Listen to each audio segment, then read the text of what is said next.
hold on to your ACH because in this video, I'm going through everything I experienced and you need to know about for an ROTC field training exercise. If we train how we fight, it's not supposed to be easy, but FTXs are where the most leadership and growth should occur. Here we go.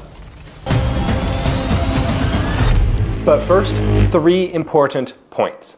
First, this complete FTX breakdown is broken up into 2 videos.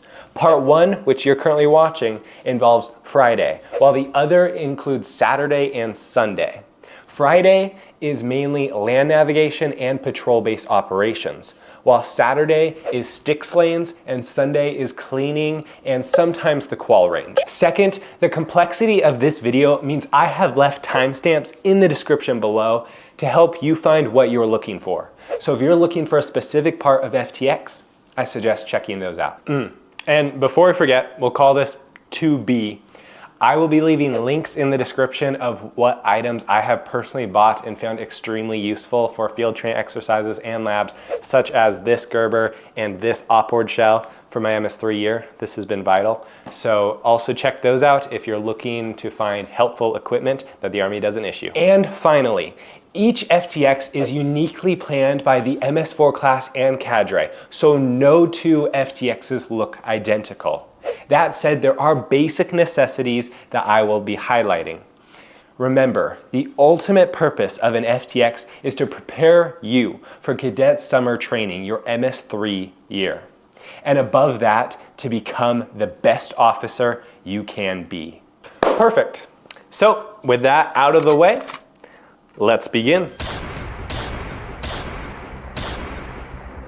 This fall, my FTX was October 13th through the 15th, which in Montana means one thing: snow, or at least extreme cold temperatures. And this year we were actually fortunately blessed with no snow, actually no precipitation in general, just freezing temperatures.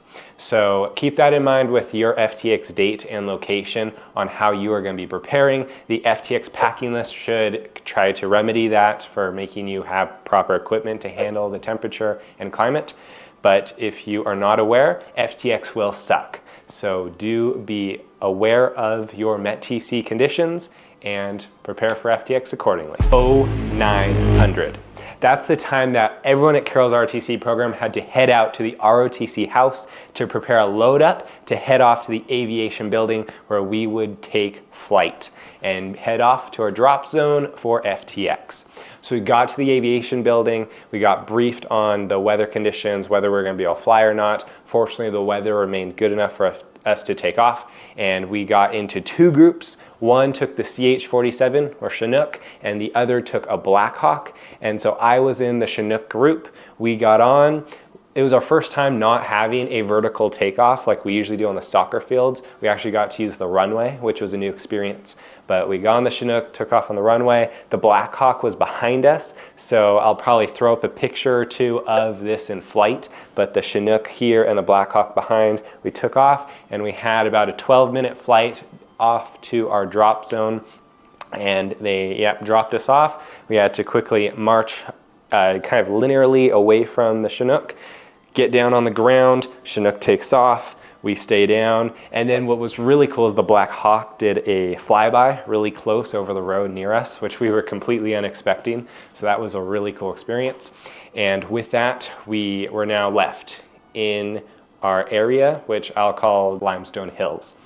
So we're in Limestone Hills. We are waiting on our parent program, the U of M, to come join us for FTX. So this was a joint FTX with our parent school.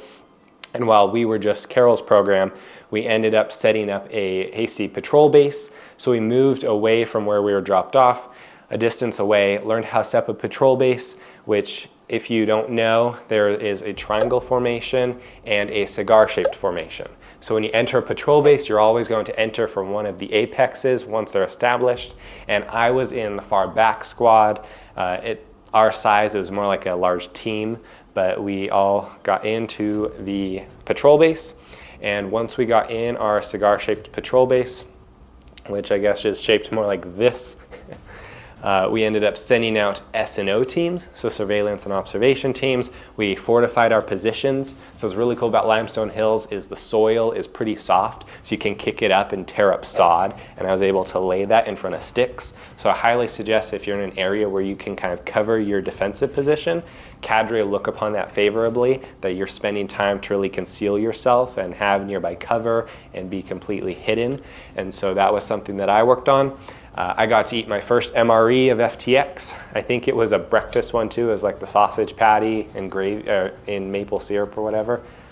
Yeah, and I was sent out on recon, so we reconned out about 200 meters, kind of in a box shape, and then we're supposed to take note of any possible enemy occupation sites, any foot traffic, anything else that seems suspicious or that there's other activity in the area. So this is something that's very real life situational based, is that once you have your patrol base, you have to make sure that the nearby perimeter is also secure. So that was the first objective that we ended up doing with this hasty patrol base while waiting for U of M to arrive. So we had our patrol base set up, did sector sketches, which are always a pain, but you do them, and you just, give them into our patrol base leadership. They end up compiling them together, get a full-on map of the patrol base, decide if they want to move the patrol base to somewhere that has better cover and concealment, or if we should stay put. We stayed put and waited for U of M to arrive.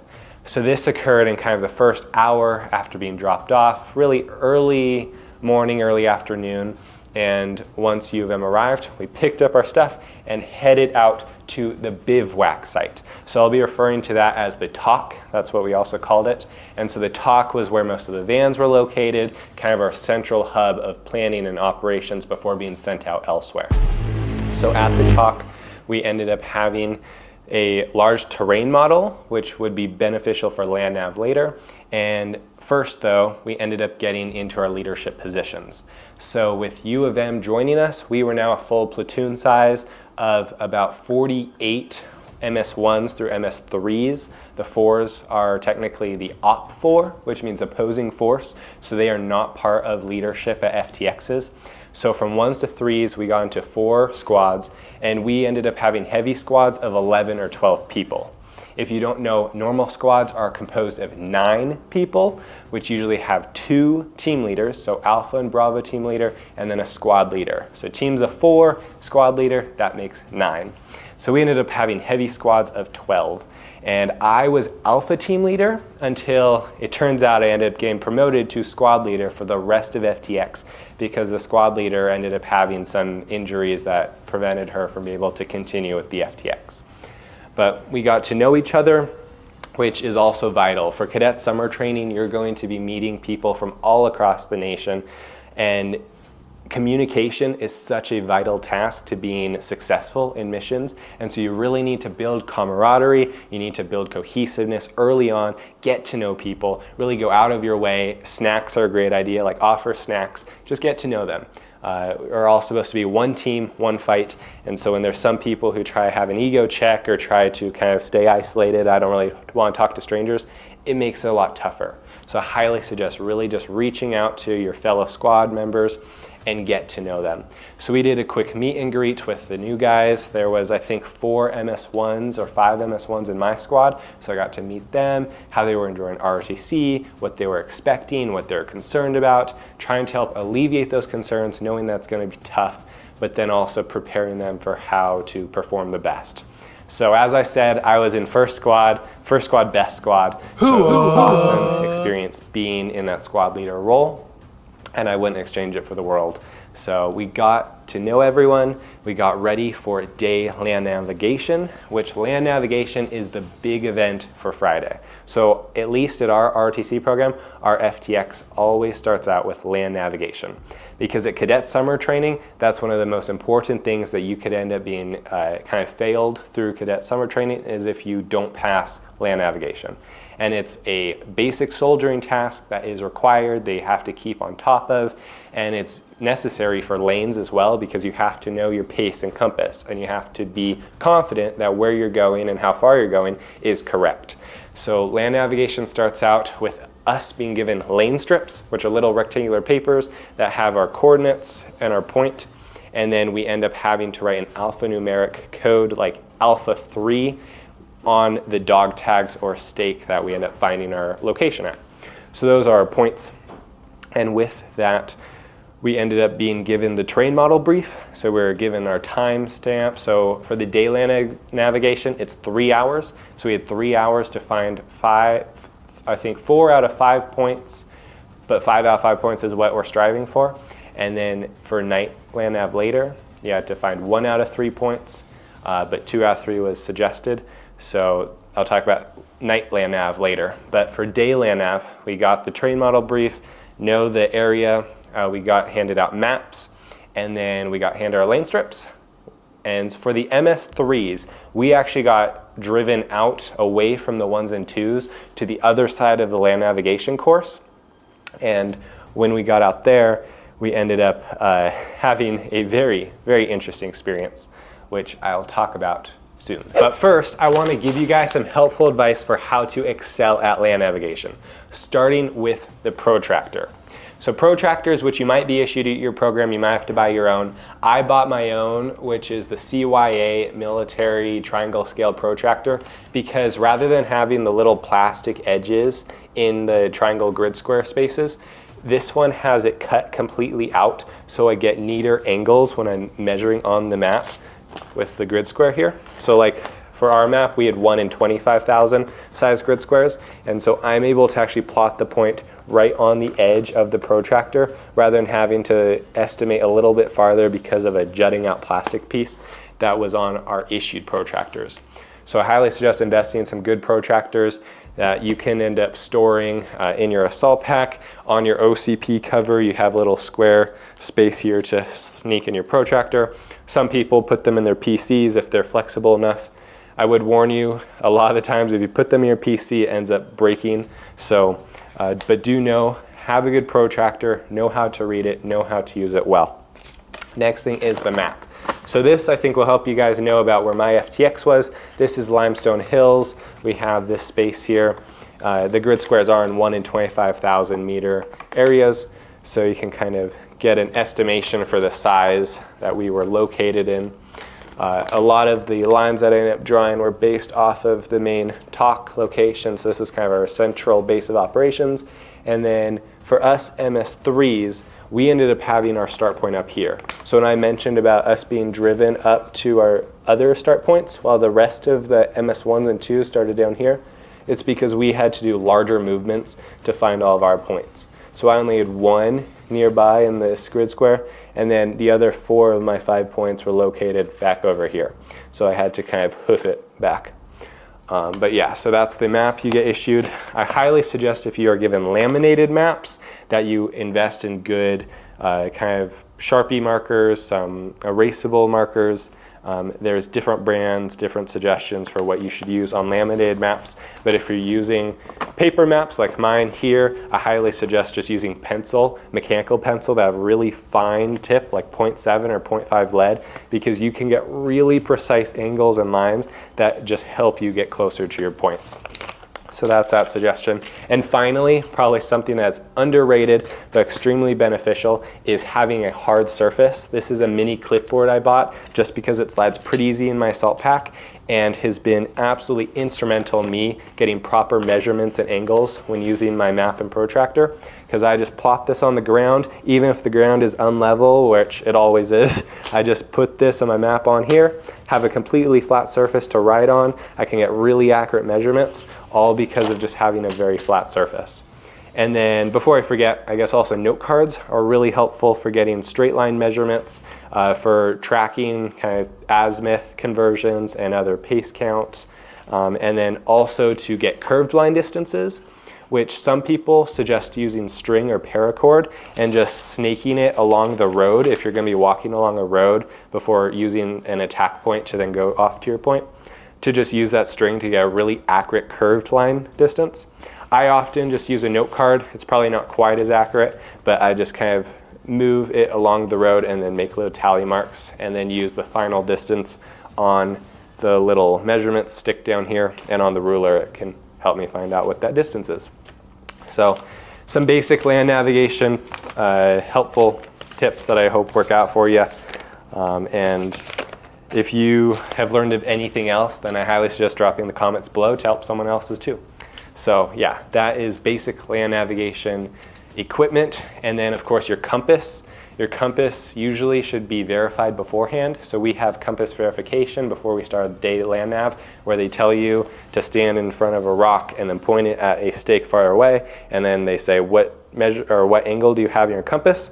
And I say, oh, 23 degrees. And then they say, yep, 22, 23 degrees. Your compass looks good.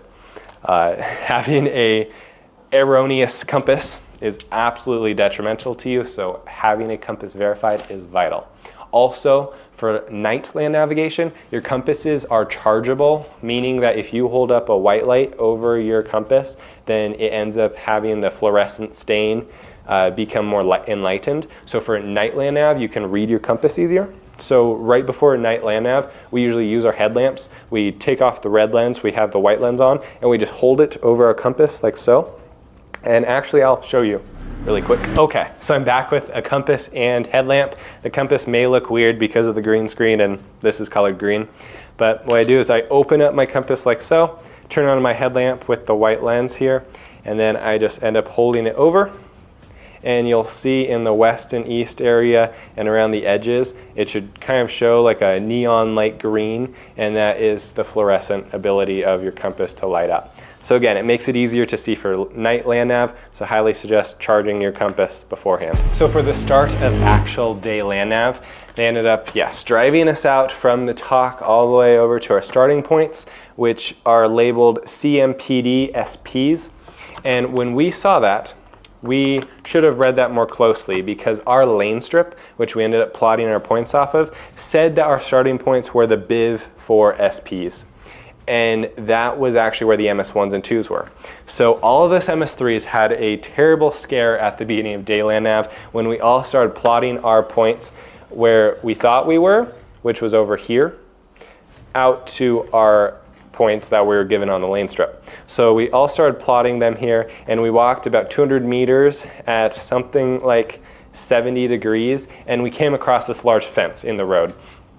And when we came across that fence, it was not briefed to us in the terrain model that we could cross the fence. So someone radioed up to an MS4 and said, hey, can we cross this fence here? And there's a lot of us MS3s gathered there, which it's illegal to do that. Or I guess, yeah, you'll just get failed on your land nav if all the MS3s bundle up together, almost like they're working together to find the points. So all of us are bundled up at this fence, not knowing what to do. When the MS4s come over and they're like, what are you guys doing? And then they plot on Onyx or whatever GPS they're using, saying, you guys are not in the right place at all. And we're all just staring at him weird, like, I think if there's 6 of us who all have this plotted the same direction, I doubt we're all wrong. And turns out we were all wrong. Not for the reason we thought, but because our lane strip was incorrectly written. So the first rule of land nav is know where you are. We all failed that because we were misled by our lane strip to say that we were in a whole other grid square than we actually were. We ended up getting to a special water point. So we were given water points and a panic azimuth in case you get lost or need anything. And so we were given that water point, which from that water point, we then replotted all 5 of our points to go to. And somehow I ended up finding 5 out of 5 points. I ended up getting extremely sweaty running because I thought I didn't have enough time due to losing almost like an hour of our time being lost and needing help and having that all happen. So we ended up running back. I fortunately had 1 point nearby. What I ended up doing was looking for terrain features, like a very sharp bend in the road, and I ended up going to that bend in the road. I then would plot my point and the azimuth. I'd convert it to the magnetic azimuth that I needed, which you have a little declination diagram down here to do that. And once I did that, I calculated that was about 200 meters. So start walking 200 meters off that sharp point in the road. I found my point, got my first one, which was a good confidence booster, and then ran back on the road all the way back to where my other 4 points were located. I used another intersection in a road there, so it was an attack point that from that intersection, I was able to find my other 4 points, and I got 5 out of 5 during the day land nav. I turned in my lane strip, and they confirmed it, and I was extremely relieved. So that was a very crazy start to land navigation that hadn't happened before, where we're in a whole other place than we think. but it was a very good lesson to really just keep your cool, be confident in your azimuth and pace count, and go for it. So we did that. We came, we saw, we conquered, and then we got to go back, eat snacks, and get ready for night Land Nav. So night Land Nav was 2 hours, and we have to find 3 points. Well, you can find up to 3 points in that time, 1 out of 3 to pass. And they ended up, again, driving us back away from the rest of the people out to the start points. This time we knew where we were actually going to start plotting from. But they ended up, unlike last year's, where we ended up being able to use our red lens while walking, they said that Cadet Summer Training did not allow red lenses when you were mobile. You could only use it when you're stationary looking for your stake. And so we had to walk when there was 2% moon illumination. So it was pretty much completely pitch black. We had to try to find our points. So here I was absolutely stumbling into low-lying trees, bushes. The cactus were absolutely terrible when we were on the ground. Stumps, etc., that destroyed my shins when we were walking in pitch black. And there's also a lot of mine shafts nearby, so there's a lot of really big holes that people could fall in. So definitely wasn't the safest of courses, but it was definitely a good challenge that prepared us well for CST. And with that, I ended up using an attack point off of the trough here. So my first point was nearby a trough, so I found that trough, and then from there I plotted my new azimuth and pace to my first point. And I ended up thinking I found 2 out of 3 points at the end. Somehow plotting that point off the trough led me to a point to the left of my correct point, 80 meters. So I was 80 meters off my correct point, thought I found 2 out of 3. Turns out that I only found 1 out of 3 because that was incorrect. And so that was really devastating, but I learned to just, again, replot, be more accurate in my compass reading at night.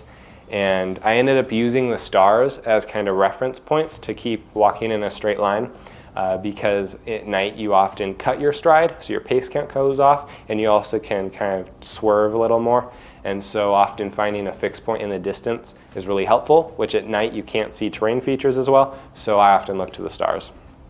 And with that, I ended up finding, that 1 out of 3 points, and I ended up going back, got that confirmed, and once night Land Nav was done, we ended up getting ready for patrol base operations. By this time at night, it was about 8 or 9 p.m. when we ended up getting back to the talk, and before we started patrol base operations, we ended up getting our weapons drawn. And so as squad leader, I was given a hand receipt with the list of all the items my squad had, which included 2 ASIPs, a CLS bag, a Skedco, 1 M240, the medium machine gun, and 10 M4s, since my squad was 11 people. And with that, I was given those checked off. We also were given 3 magazines and a box of ammo we had to load our magazines with.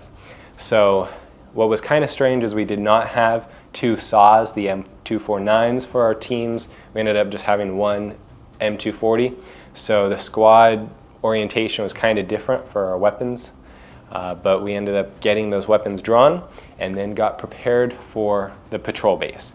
And for our program, and I'm not sure if most programs do this, but we prepared for an attack the first night. So we had to defend our patrol base from the MS4s attacking us at some absurd hour in the wee hours of the morning.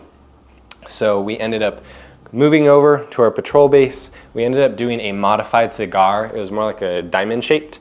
And so we came in through the 6 o'clock, and then my squad was on the kind of 6 to 9 o'clock of the diamond. So we ended up having that. And then headquarters is in the center. And so once I ended up having all of my people do recons of the perimeter, make sure it's secure, ended up having them do sector sketches, and then we ended up having our heavy machine gun on one of the apexes. So they were kind of separate. And then the rest of us were just in the center there of the 6 to 9 of the diamond. Once we were in the diamond formation, we ended up getting established fire guard, which sounds just as terrifying as it is. You have to guard your patrol base and initiate fire if you come across the enemy and make positive identification with them. So our fire guard, because of leadership, was a terrible 3-hour shift from 0000, so it was midnight, to 0600.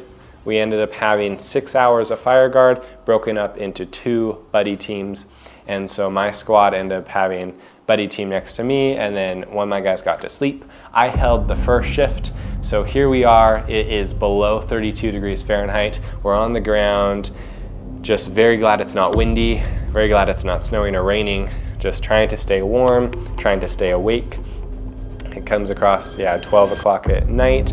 Now 1 o'clock comes, we're trying to keep our buddy team awake. So I'm like, are you still awake? Yes. He's like, are you still awake? I'm like, yes. So we're here with our M4, just waiting for the enemy. And right at 3:05, so right after my fire guard shift ended, I woke up the other guy next to me saying, it's your turn for 3 hours. I was so happy. I got to take off my boots. I got to pull out my sleeping bag.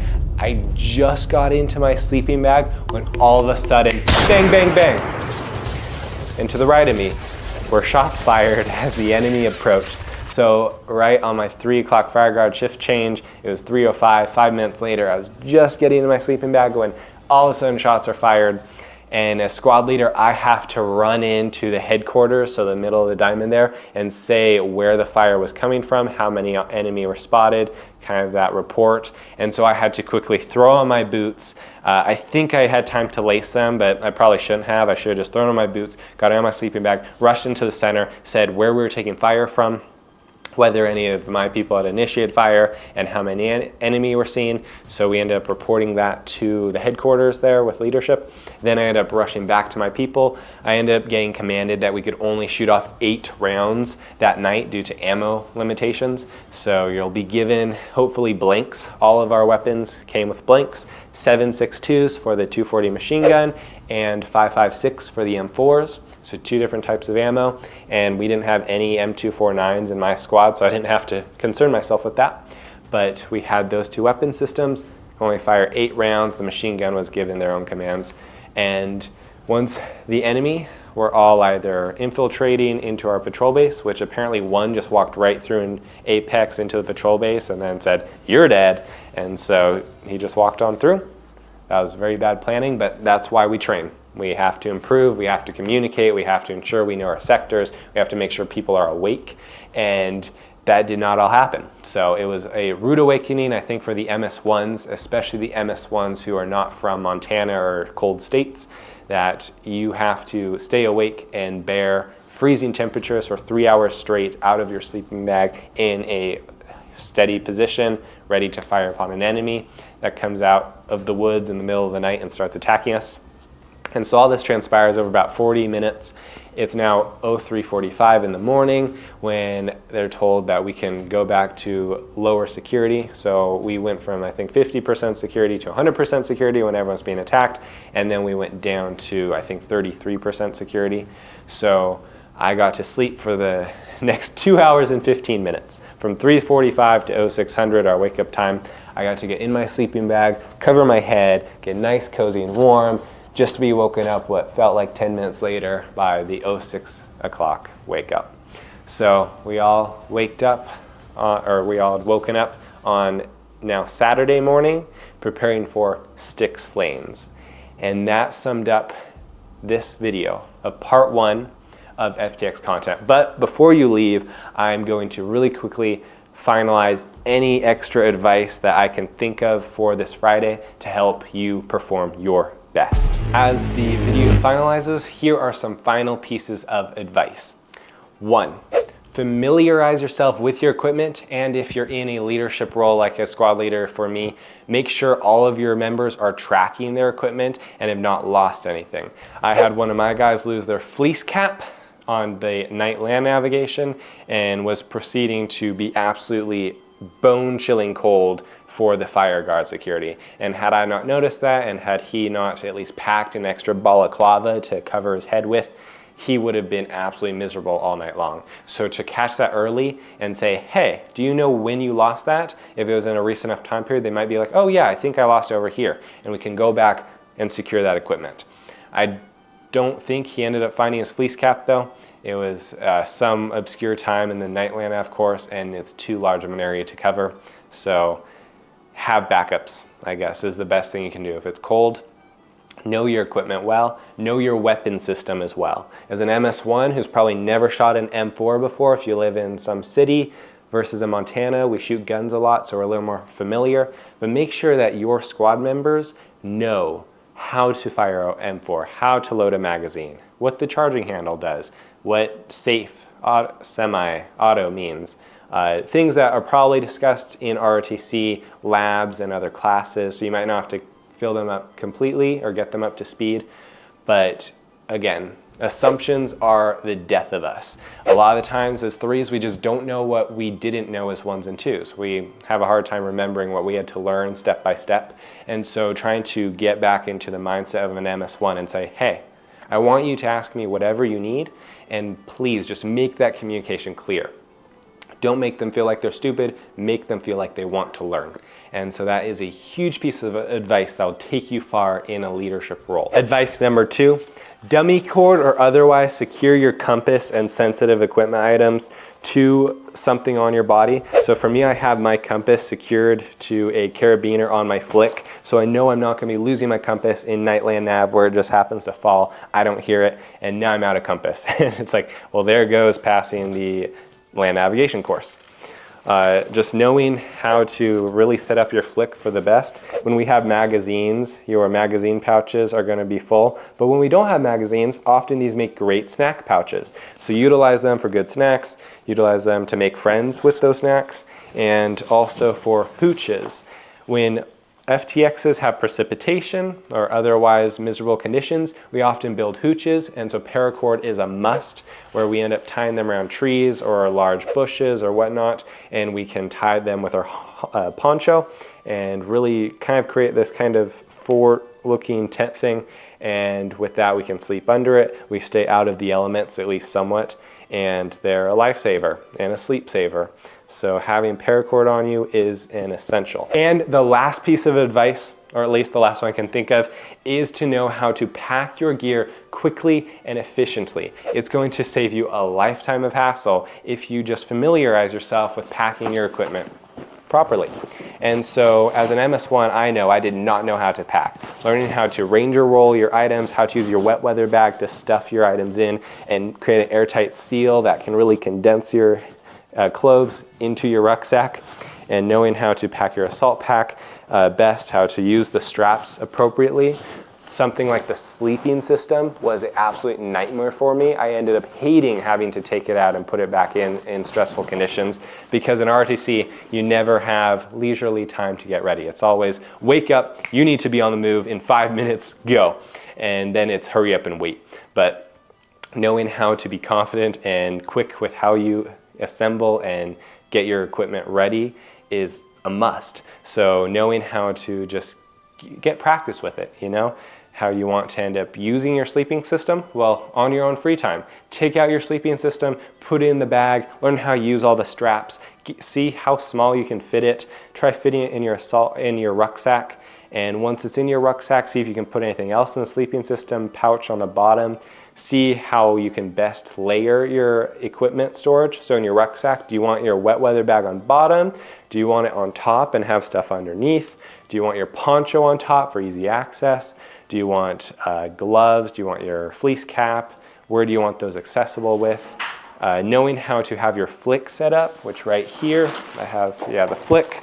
Knowing how to have your magazine pouches set up. Since I am left-handed, I want to have more of my magazine pouches on the left side, so easier access. And then I end up having, 2 and 1. So I have that. Knowing how to secure like gloves like we have on the side.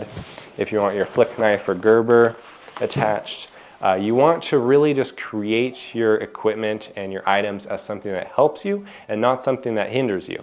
And again, familiarizing yourself with and preparing and setting up properly is going to just give you that one advantage, that next step up in ROTC land that's going to make you a better leader and better able to communicate and help others in that as well. This has been part 1 of 2 of a complete FTX breakdown.